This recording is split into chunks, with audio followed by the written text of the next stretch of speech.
사순절 순례 여정 가운데 경칩을 맞았습니다. 경칩을 맞은 들녘은 봄 기운으로 그렇게 생기가 돌고, 겨울을 견딘 식물들은 그렇게 몸을 일으키고 있습니다. 개구리가 겨울잠에서 깨어난다고 하는 이 경칩은 놀랄 경자와 숨을 칩자를 씁니다. 날이 풀린 줄도 모르고 잠을 자다가 생명들이 깜짝 깨어난다는 그런 뜻을 가지고 있습니다. 사순절은 우리가 한낱 흙에서 왔음을 다시금 깨닫게 하는 절기가 되고 있습니다. 산과들에 아무렇게나 널려있는 그 진흙을 토기장이가 두 손으로 그렇게 받아듭니다. 그렇게 보잘것없어 보였던 진흙은 이 장인의 손으로 빚어져서 값으로 칠 수 없는 존귀한 그러한 예술품이 되어집니다. 하지만 쇠파에 이리 찢기고 저리 찢겨서 금이 가고 나중엔 깨어져서 길바닥에 던져지게 됩니다. 그때 이 토기장이는 그것을 못 본 채 하지 않고 달려와서는 그 깨진 그릇을 한 조각, 두 조각 받아듭니다. 그리고 다시 빚어서 더 아름답고 영롱한 빛깔의 그런 예술품으로 만들어내십니다. 사순절은 바로 이 진리를 깨닫게 하는 그러한 시간이 됩니다. 그리스어로 진리를 가리키는 단어는 아레테라라고 하는 말입니다. 이 단어에는 이 망각을 뜻하는 레테라고 하는 말이 포함되어 있다고 하는데요. 그러니까 이 진리는 망각을 깨트리는 것, 그래서 진실을 드러내는 것이라고 합니다. 사순절은 그렇게 우리가 쫓던 허상, 허울을 깨트려 진짜를 보게 하고 참된 길을 걷도록 우리를 이끌고 있습니다. 오늘 저는 여러분과 함께 십자가는 영광이라고 하는 이 사실을 함께 살펴보고자 합니다. 예수님의 공생의 사역을 보게 되면 예수님께서는 특별히 이 지도자들에게 세상의 영광을 구하고 있다고 꾸짖어 주셨습니다. 영광이라는 말을 인정이라는 말로 바꾸어도 괜찮을 것 같습니다. 사람마다 다르겠지만은 자기 삶에 대한 확신이 부족한 사람일수록 다른 사람의 인정과 기대에 자꾸만 기대는 모습을 볼 때가 참 많습니다. 다른 사람들의 칭찬이나 환호, 인정을 통해서 나 있음을 확인받고 싶어하는 그러한 모습을 가지고 있다는 것입니다. 반면에 자기 내면이 탄탄한 사람들은, 또 자기 삶에 대한 가치가 분명한 사람들은 굳이 다른 사람의 인정에 기대지를 않습니다. 흔들림 없이 남이 알아주든지 알아주지 않든지 상관이 없이 그냥 자기 갈 길을 걸어갑니다. 알아주지 않는다고 해서 손해하지도 않고, 또 알아준다고 해서 자만하거나 교만하지도 않습니다. 예수님께서는 단호하게 그렇게 말씀하셨죠. 요한복음 5장 41절에 보면 나는 사람에게서 영광을 취하지 아니하노라. 더 나아가서도 이렇게 말씀하십니다. 요한복음 5장 44절에 보면 너희가 서로 영광을 취하고 유일하신 하나님께로부터 오는 영광은 구하지 아니하니 어찌 나를 믿을 수 있느냐. 예수님께서는 세상의 영광의 헛됨을 아시기 때문에 굳이 사람들의 인정이나 환호를 구하지 않는다고 말씀하시는 겁니다. 그런데 너희는 어찌하여 그리스도 예수의 사람이라고 하면서 나를 따르지 않고 하나님의 영광을 구하지 않고 세상의 헛됨만 구하느냐, 그 헛된 세상의 영광을 구하느냐, 이렇게 지금 말씀하시는 겁니다. 사실 얼마나 많은 사람들이 세상의 영광, 사람들의 인정, 그 환호를 구걸하다가 비참하게 되는지 모르겠습니다. 그렇게 남의 인정을 구하다가 상처 입고 쓰러지는 것을 보게 됩니다. 여러분, 지구상에 존재하는 모든 생명체는 그 생명대로 자기만의 영광을 가지고 있습니다. 그래서 단장 및 채송화는 장미를 부러워하지 않습니다. 들에 핀 수선화는 진달래 붓꽃의 화려함에 부러워하지 않습니다. 관심이 없습니다. 그런데 사람만이 남들이 입은 옷, 남들이 타고 있는 자동차, 남들이 살고 있는 아파트를 보면서 부러워하다가 더 큰 비참함 속에 빠져드는 것을 보게 됩니다. 실패자가 아닌데 실패자라고 생각해요. 진 것이 아닌데 졌다라고 생각합니다. 잘못 산 것이 아닌데 잘 살았는데 잘못 살았다고 스스로 자격지심에 빠져드는 것을 보게 됩니다. 여러분, 존재하는 모든 것은 자기만의 영광이 있습니다. 내 몫의 인생을 깨닫지 못한 사람들은 다른 사람들의 말에 끌려다닐 수밖에 없습니다. 존재하는 모든 것은 그 존재의 목적에 맞게 살아가게 될 때 영광을 누리게 됩니다. 여러분, 등불은요, 어둠을 밝히는 데 사용되어질 때야 그 등불의 영광을 누리게 됩니다. 구명조끼는 익사할 위험으로부터 사람을 건져낼 때에 그 존재의 영광을 누리게 됩니다. 그것처럼 우리 각자에게도 하나님께서 부여하신 십자가, 사명, 그 몫이 있다는 것입니다. 예수님께서는 자기 몫의 십자가를 짊어지시고 골고다 언덕길을 힘겹게 오르셨습니다. 그리고 십자가에 달려 죽으셨습니다. 그리하여 부활의 꽃이 되셨습니다. 우리의 주님은 한없는 십자가 영광을 다 이루셨고 그곳에서 말씀하십니다. 내가 다 이루었도다.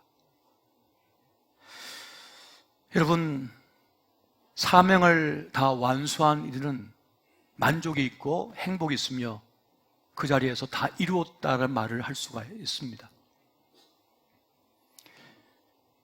우리가 살다 보면 억지로 짊어진 십자가를 경험할 때가 있습니다. 성령 인물 중에 구레네 시몬이라고 하는 사람이 있습니다. 그런 억지로 예수님의 십자가를 짊어진 사람이었습니다. 마가복음 15장 21절에 보면 이런 말씀이 있어요. 알렉산더와 루프의 아버지인 구레네 사람 시몬이 시골로부터 와서 지나가는데 그들이 그를 억지로 같이 가게 하여 예수의 십자가를 지우고, 처음에는 그는 정말 억울한 일로 여겼을 겁니다. 내 살기도 바쁜데 억지로 끌려가가지고 십자가를 짊어졌거든요. 자기가 원하는 것이 아니었어요. 그런데 그 십자가를 짊어져야만 했습니다. 근데 나중에 보니까 그것은 영광이었습니다. 그것은 축복이었어요.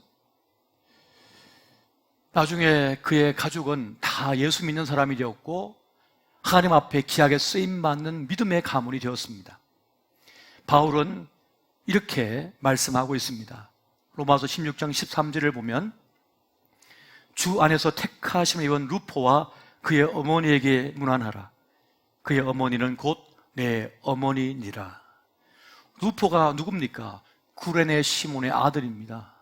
그러니까 그 위대한 전도자, 선교사인 이 사도 바울이 바로 그 루포의 어머니를 내 어머니라고 칭할 만큼 그렇게 믿음의 동지요, 함께 십자가 짊어진 사역자였다는 것입니다. 이렇게 억지로 짊어진 십자가는 처음에는 보잘것 없어 보이고 손해보는 것 같고 불편하지만 그것이 축복이 됨을 알 수가 있습니다. 구약 인물 중에 오벳 에돔이라고 하는 사람이 있습니다.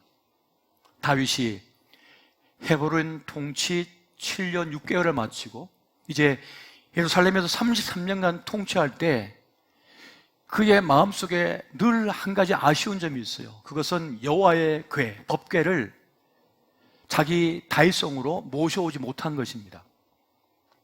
그래서 이제는 결심을 하고 여호와의 궤를 모셔오려고 합니다. 그래서 수많은 군대와 또 행렬 속에 새 수레를 멋지게 만들어서는 그 법궤를 싣고 그리고 이제 성으로 모셔가려 합니다. 하지만 이 나곤의 타작 마당에 이르러서 갑자기 수레가 덜컹덜컹합니다. 그러니까 이 법궤가 떨어질 것 같으니까 이 웃사가 그 법궤를 붙듭니다. 그러나 하나님께서는 그를 쳐서 죽임당하게 만드시죠. 이로 인하여 그 환영 행파는, 이 행사는 순식간에, 삽시간에 얼음처럼 굳어버리고 다윗은 두려움 속에 빠지게 됩니다. 사실 법궤라고 하는 것은 이 레위 지파의 고앗 자손이 그 짊어지고 모실 수 있는 것이거든요. 그러니까 짐짝처럼 수레에다가 올려서 옮기는 것이 아니라 반드시 고앗 자손이 어깨에 짊어지고서야 그 법궤를 옮길 수가 있는 것이었습니다. 다윗은 두려운 나머지 어찌할 바를 모르는 가운데 이 궤가 오벳 에돔의 집으로 그렇게 옮겨가게 됩니다. 역대상 13장에 보게 되면 원래 킹 제임스 버전이라고 하는 그 성경 해석을 보게 되면 이 궤가 치우쳐 오벳 에돔의 집으로 갔다 이렇게 되어 있습니다. 지금의 번역과는 좀 다르지요. 지금의 번역은 이렇습니다. 다윗이 궤를 옮겨 자기가 있는 다윗 성으로 메어들이지 못하고 그 대신 가드 사람 오벳 에돔의 집으로 메어 가니라 이렇게 말씀하고 있는데 여기서 다윗 성으로 메어들이지 못하고 치우쳐 오벳 에돔의 집으로 갔다 이렇게 원래 번역되어 있던 부분이었어요. 법궤가 오벳 에돔의 집으로 치우친 것은 사람이 개입할 수 없는 하나님의 주권적인 섭리였습니다. 오벳 에돔도 충격을 받았을 거예요. 사람이 죽어나간 이 상황 속에서 거룩하고 감히 손댈 수 없는 법궤가 우리 집에 오다니 두려웠을 것입니다. 떨었을 것이에요. 그런데 이 법궤가 오벳 에돔의 집에 3개월 동안 있는 동안 놀라운 축복이 그 집에 부어집니다.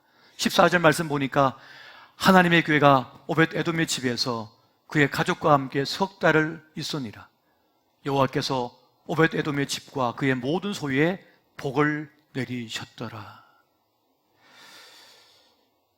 부득불이라고 하는 말이 있습니다. 마지못해 짐을 짊어진다는 의미입니다. 그렇게 부득불 지는 십자가가 있습니다. 예상치 못한 십자가, 예기치 못한 사명이 주어질 때가 있습니다. 사람은 하나같이 이의 득실을 따지고 유불리를 따질 때가 참 많습니다. 손해가 될까, 덕이 될까를 계산하는 것이죠. 또 사람들이 나를 어떻게 볼까에 편판에 관심이 많습니다. 하지만 그리스도 예수의 사람들은 사람들의 평판이라 생각이 아니라 내 형편이 아니라 하나님의 뜻하심이 있는가 없는가를 중요하게 여깁니다. 하나님의 뜻하심이 있으면 내 생각을 내려놓고 그것을 수용하는 사람들, 그들이 누굽니까? 진정 십자가 짊어진 사람, 사명자의 모습입니다. 근데 여러분, 아무나 십자가를 짊어질 수는 없습니다. 그 이유는 믿음 때문도 아닙니다. 사단의 시험 때문입니다. 이 사단이가 못 지게 만들어요. 여러분, 예수님께서 공생의 사역을 시작하시려고 40일 금식 기도하실 때 이 사단이가 찾아오잖아요. 그리고는 세 가지 시험을 합니다. 세 가지지만 사실 한 가지 시험이에요. 그것은 무엇인가 하면 십자가 못 지게 하는 겁니다. 딴 건 다 하는데 십자가만 못 지게 하고 싶은 거예요. 사단이가 그렇게 이야기를 하죠. 성전 위에서 뛰어내리라. 그럼 천사가 와서 발을 붙들어서 떨어지지 않게 할 것이다. 그러면 수없이 많은 사람들이 환호하면서 당신의 명성이 퍼져나갈 것이 아니냐. 굳이 십자가 왜 지냐? 지금 그걸 얘기하고 있는 거죠. 사단의 노림수는 뭐였습니까? 십자가만 지지 마라. 사람들의 환호, 칭찬, 인기 다 가져라. 명성 다 가져라. 그러나 십자가만 지지 마라. 왜 그랬을까요? 사실 사단은 예수님께서 유명해지고 인기 얻는 거 안 좋아하거든요. 그런데 그 인기 명성이라고 하는 것은 삽시간에 바뀔 줄 사단은 잘 압니다. 지금은 박수 쳐주고 환호하고 대단하다고 얘기하지만 순식간에 못 박아라, 못 박아라, 못 박아라 할 줄 다 알고 있었단 말이에요. 이것이 사람들의 마음이라고 하는 걸 사단은 알기 때문에 인기는 가져가고 십자가만 지지 말라고 지금 방해하고 있는 겁니다. 그래서 처음에는 세상 영광으로 유혹하다가 나중에는 두려움과 공포, 고통을 통해서 십자가 지지 못하게 방해했지만 우리 주님은 끝끝내 순환의 십자가를 짊어지셨지요. 여러분, 사단은 지금 예수님께 했던 방식대로 우리를 시험합니다. 우리가 십자가 짊어지지 못하도록 방해를 합니다. 우리가 헛된 영광에 사로잡히면 십자가 지지 못할 걸 알기 때문에 그것을 가지고 공격을 합니다. 시험을 하는 것이에요. 예수님의 제자들조차도 누가 크냐, 누가 더 높냐로 다투었습니다. 누가 더 예수님께 측근이냐, 누가 우리 예수님께 더 사랑받냐, 이거 가지고 다투었어요. 헛된 영광을 예수님의 품 안에 자라고 있던, 훈련받던 제자들조차도 갖고 있었던 것을 보게 됩니다. 오늘 교회 안에서의 문제도 바로 이것이 아닌가 싶습니다. 십자가는 못 지게 만들고 세상 영광, 헛된 영광을 교회에서도 서로 가지도록, 다투도록 그렇게 한다는 것입니다. 그래서 사도 바울은 분명하게 이렇게 말합니다. 갈라디아서 5장 26절에 보면 헛된 영광을 구하여 서로 노엽게 하거나 서로 투기하지 말지니라. 교회 안에서 헛된 영광 구하지 마라. 신앙생활을 하다 보면 시험에 드는 때가 많습니다. 봉사하다가 낙심을 경험하는 분들도 참 많습니다. 자신을 알아주지 않는 것에 소원함을 느낄 때도 참 많습니다. 하지만 여러분, 헛된 영광, 세상 영광 구하면 쓰러질 수밖에 없습니다. 그것은 참 영광이 아니기 때문에 그렇습니다. 그림자만 생깁니다. 상처만 남습니다. 어둠만 가득하고 소원함만 가득한 거예요. 헛된 영광은 생명도 없고 능력도 없습니다. 오직 참 영광을 가질 때라야 그림자가 없어요. 그것은 무엇입니까? 십자가에 온전히 달려 죽는 것입니다. 다시 말하면 사명의 십자가를 온전히 짊어지고 갈 때라야 그림자 없는 영광을 맛보게 된다는 것입니다. 여러분, 그리스도 예수의 사람들은 어떤 사람인가요? 우리 각자 생애 가운데 주님께서 지어주신 그 십자가 짊어지고 그 골고다 언덕길 오르는 겁니다. 그리고 그 정상에서 십자가에 달리는 것입니다. 그것이 사명의 완수예요. 그렇게 가려면 자기 욕심 내려놓고 자기 탐심 내려놓고 주님을 온전히 따를 수 있어야 됩니다. 갈라디아서 5장 24절 말씀 보니까 그리스도 예수의 사람들은 육체와 함께 그 정욕과 탐심을 십자가에 못 박았느니라 말씀합니다. 여러분, 무슨 말씀입니까? 정욕과 탐심이 뭐라고요? 욕심이에요, 욕심. 이 욕심을 내려놓는 겁니다. 우리가 끝까지 얻고자 하는 게 뭘까요? 인기, 인정받는 거, 명예욕입니다. 끝까지 그걸 갖고 싶어 해요. 다른 말로 하면 끝까지 사랑받는 사람이 되고 싶어 하는 거예요. 그런데 여러분, 그 탐심과 정욕을 벗어버린다, 욕심을 벗어버린다고 하는 것은 사실 제일 어려운 것이죠. 그건 제일 아픈 겁니다. 하지만 그것을 십자가에 못 박을 때라야 우리는 사명을 완수할 수 있고 그림자 없는 십자가 영광을 누릴 수 있게 되어집니다. 세례 요한이 광야에 외치는 자의 소리가 되었을 때 사람들이 찾아와서 묻습니다. 메시아입니까? 그때 세례 요한은 아니다 말합니다. 나는 아닙니다 하고 부정을 합니다. 누가복음 3장 16절 말씀 보니까 나는 물로 너에게 세례를 베풀거니와 나보다 능력이 많으신 이가 오시나니 나는 그의 신발끈을 풀기도 감당하지 못하겠노라. 그런 성령과 불로 너에게 세례를 베푸실 것이다. 그것이 바로 세례 요한의 영성이었습니다. 자기를 부인하는 것이 십자가 지는 겁니다. 나는 아닙니다 고백하는 것, 나는 부족합니다 고백하는 것, 나는 아니고 하나님이시다라고 할 때 십자가의 영광을 맛보게 됩니다. 근데 여러분, 한 번으로 끝나지 않아요. 시간이 지나서 세례 요한의 제자들이 이렇게 말합니다. 스승님을 따르던 제자들이 얼마 전부터 나사렛 예수를 따르고 있습니다. 경쟁심을 부추겨요. 그때 세례 요한이 뭐라고 합니까? 그는 흥하여 하겠고 나는 쇠하여야 하리라. 나는 아니다. 자기를 부인하는 그러한 선언을 하는 것을 우리가 여기서 보게 됩니다. 여러분, 세상의 공식은 뭡니까? 경쟁심이거든요. 세상을 움직이는 공식이 경쟁심이에요.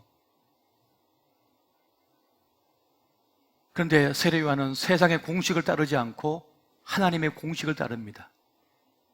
나보다 남을 나게 여기고 자기를 희생시켜버립니다. 그에게서 억울함을 느낄 수가 없습니다. 하나님의 선하심에 맡기는 것을 보게 됩니다. 사실 우리 인생이 불행한 이유는 무엇일까요? 그것은 내가 해야 한다라고 하는 생각 때문입니다. 내가 되어야 한다는 생각 때문인 것이에요. 내가 반드시 주인공이 되어야 된다. 내가 아니면 안 된다라고 하는 생각을 가지기 때문입니다. 그러나 세례 요한의 방식은 뭐예요? 내가 아니어도 괜찮다. 누굴 통해서라도 하나님께서 영광 받으시면 난 상관이 없다. 이것이 바로 십자가의 죽은 자의 모습, 십자가 진 사명자의 모습입니다. 여러분, 십자가는 영광입니다. 진정한 십자가를 짊어진 사명자에게는 억울함이 없습니다. 아까운 것이 없어요. 십자가에서 예수님은 억울해하지 않았습니다. 내가 너희들에게 생명의 복음을 전하고 너희들을 고쳐주고 너희를 살려주고 새 인생을 살게 했는데 나를 십자가에 못 박아? 이 못된 놈들 하시지 않으셨어요. 하나도 억울해하지 않으시고 도리어 못 박는 그들을 불쌍히 여기시고 그들을 위하여 기도를 하십니다.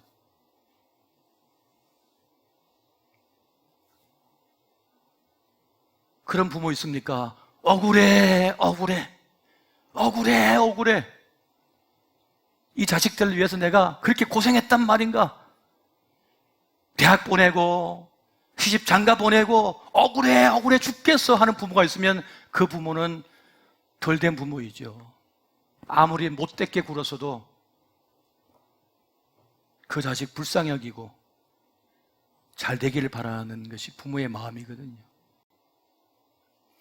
아낌없이 쏟아준 자, 진짜 십자가에 그 상에 올라서 십자가단에 올라서 진짜 죽은 사람은, 다 쏟아낸 사람은 아쉽지 않아요. 억울하지 않아요. 아깝지 않아요. 다 쏟아 부었기 때문에, 다 이루었다고 여기기 때문에 억울함이 없습니다.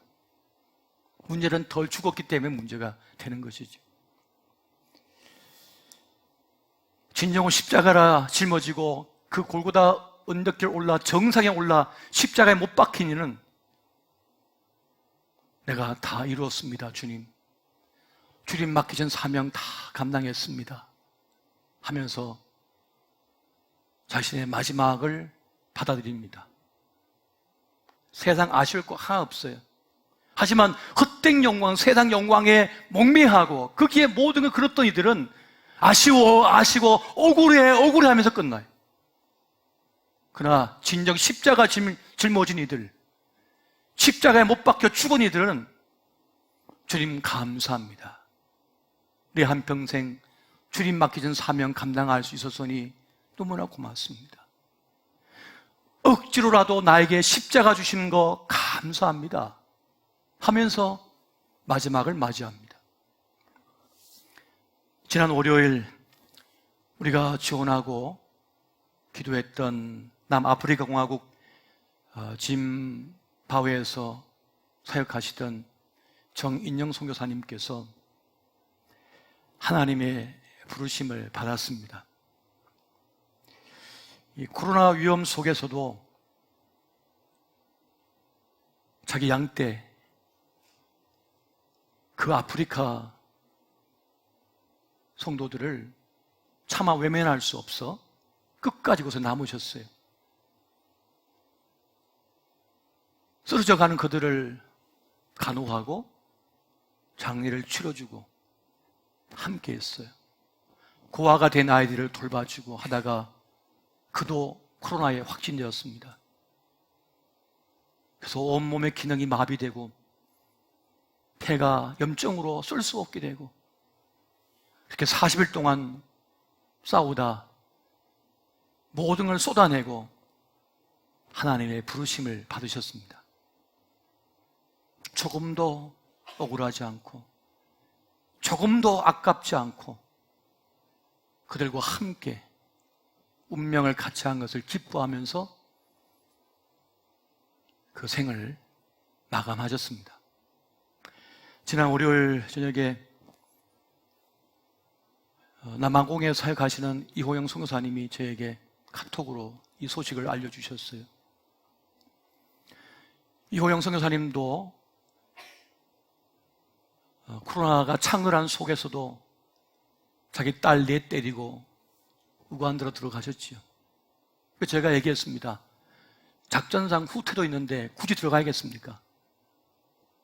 그들의 내가 필요합니다. 그들은 내 형제입니다. 난 그들과 함께 죽고 함께 살 것입니다. 선교보다 먼저 우정을 나누라라고 하는 말이 있습니다. 먼저 친구가 되라는 거예요. 지금까지 선교는 제국주의 옷을 입고 가서 강한 자가 약한 자를, 가진 자가 안 가진 자를, 못 가진 자들을 불쌍히 여기면서 돌보는 거였다면 진정한 선교는 뭡니까? 먼저 그들과 우정을 나누는 거예요. 진정한 이웃이 되어주는 거죠. 함께 하는 겁니다. 그리고 그들과 운명을 같이 하는 겁니다. 이것이 진짜 선교인 것이죠. 지금 수많은 선교사님들이 이 코로나가 창궐하고 있는 중에도 그들과 함께 하고 있습니다. 오늘 유언과 같은 이 바울의 고백이 정인영 선교사님의 마지막 고백이 되었습니다. 사도행전 20장 24절 25절입니다. 내가 달려갈 길과 주 예수께 받은 사명 곧 하나님의 은혜의 복음을 증언하는 일을 마치려 하면은 나의 생명조차 조금도 귀한 것으로 여기지 아니하노라. 보라, 내가 여러분 중에 왕래하며 하나님의 나라를 전파하였으나 이제는 여러분이 다 내 얼굴을 다시 보지 못할 줄 아노라. 이 바울의 고백이 선교사님의 고백이 되었습니다. 자신을 태워서 어둠을 밝히는 기쁨을 누려본 사람은 십자가의 영광을 압니다. 향유 옥합을 깨트려 주님께 부어드리는, 주님의 몸에 부어드리는 그 영광을 맛본 사람은 십자가의 영광이 무엇인지를 압니다. 우리의 불행감은 어디서 오는 것일까요? 나를 깨트려 누군가를 살려본 적이 없기 때문입니다. 그저 달라, 사랑 달라, 뭐 달라, 관심 달라 맞죠. 그러나 나를 깨트려 도려 주고 또 사랑 주고 관심 주고 품에 안으면 사랑 받는 것보다 더 큰 기쁨, 영광, 바로 십자가 영광을 영혼 깊이 깨닫게 됩니다. 나를 알아달라가 아니라 도리어 내가 누군가를 알아주면 그걸 통하여 십자가 영광을 경험하게 됩니다. 지금 세상은 절대로 손해보지 않으려고 전전긍긍합니다. 난 절대 손해보지 않아. 난 절대로 밀리지 않아. 난 절대 양보 안 해. 그래서 다 불행해지고 있는 것입니다. 사도 바울은 말세를 따라 살아가는 우리에게 유언과 같은 사명이 무엇인지를 우리에게 알려주고 있습니다. 사도행전 20장 28절입니다. 여러분은 자기를 위하여 또는 온 양떼를 위하여 삼가라.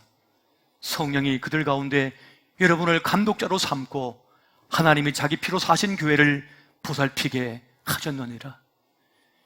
이전 성경의 버전을 보면, 원문을 보면 교회를 지키라 이겁니다. 교회를 지켜내라 이것입니다. 요한계시록을 보면 주님께서 오셔서 어디를 거두십니까? 교회의 사이를 거니신다라고 말씀합니다. 그리고 7교회를 보시면서 주님께서 말씀을 주십니다. 마지막 때에 주님께서 무엇을 보십니까? 교회를 보십니다. 주님께서 우리에게 교회를 사명으로 주셨어요. 여러분, 2000여 년 기독교 역사 속에 지금 교회는 가장 큰 위기 속에 처해져 있습니다. 전쟁과 칼날보다 더 강력한 도전 앞에 교회가 직면해져 있습니다. 교회가 홍수에 떠내려가는 소리가 들려요. 언제까지 나를 알아줄 때까지만, 칭찬할 때까지만, 아껴줄 때까지만 교회에 있을 겁니까? 그것이 아니라 교회가 비난받고 조롱받고 버림당하고 깨진다 할지라도 함께 운명을 같이 하는 사람, 영문 밖에서 십자가에 달리셨던 그 주님처럼 교회를 짊어지고 품에 안고 함께 교회와 죽고 사는 그 사명 감당할 때 우리는 진짜 십자가 영광을 보게 될 것입니다. 터툴리안이 그런 말을 합니다. 순교자의 피는 교회에서 씨앗이 되고 교회는 순교자의 피를 먹고 자란다. 오늘날 교회가 정치에 휘말리고 세속에 휘말리고 권력에 휘말리고 돈에 휘말리고 탐욕에 휘말려서 다 떠내려갔습니다. 적어도 올곧게 하나님의 비전을 부여잡고 변치 않고 우뚝 서서 오직 십자가의 복음만이 구원이라고 외치는 교회, 그 교회 운명을 같이 하는 이들이 있는 교회, 저는 그런 교회가 되고 싶습니다. 주님께서 부여하신 십자가 그 직분, 사명을 끝까지 감당하십시오. 골고다 언덕길 회피하지 마시고 오르십시오. 그리고 십자가에서 죽으십시오. 그럴 때 부활의 영광, 십자가의 영광을 보게 될 것입니다. 오늘 연회가 함께 하시기를 예수 이름으로 축원드립니다.